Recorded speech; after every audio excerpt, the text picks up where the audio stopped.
Giraffes Can't Dance by Giles Andreae and Guy Parker Reese.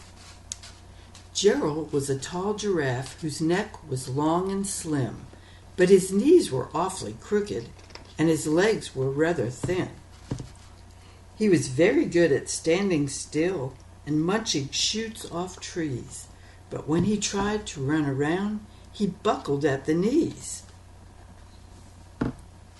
Now every year in Africa, they hold the jungle dance, where every single animal turns up to skip and prance. And this year when the day arrived, poor Gerald felt so sad, because when it came to dancing, he was really very bad. The warthogs started waltzing, and the rhinos rock and rolled.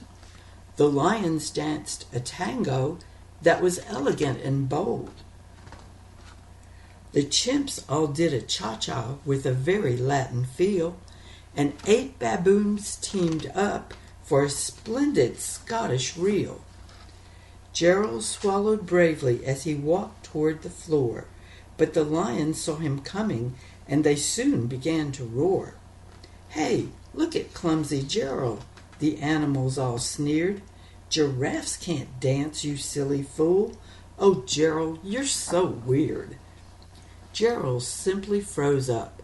He was rooted to the spot. "They're right," he thought. "I'm useless. Oh, I feel like such a clot." So he crept off from the dance floor, and he started walking home. He'd never felt so sad before, so sad and so alone. Then he found a little clearing, and he looked up at the sky. "The moon can be so beautiful," he whispered with a sigh. "Excuse me," coughed a cricket, who'd seen Gerald earlier on, "but sometimes when you're different, you just need a different song. Listen to the swaying grass, and listen to the trees. To me the sweetest music is those branches in the breeze. So imagine that the lovely moon is playing just for you. Everything makes music if you really want it to." With that the cricket smiled and picked up his violin. Then Gerald felt his body do the most amazing thing. His hooves had started shuffling, making circles on the ground. His neck was gently swaying, and his tail was swishing round. He threw his legs out sideways, and he swung them everywhere. Then he did a backward somersault and leapt up in the air. Gerald felt so wonderful, his mouth was open wide. "I am dancing! Yes, I'm dancing! I am dancing!" Gerald cried. Then, one by one, each animal who'd been there at the dance arrived while Gerald boogied on and watched him quite entranced.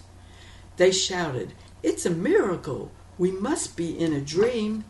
Gerald's the best dancer that we've ever seen." "How did you learn to dance like that?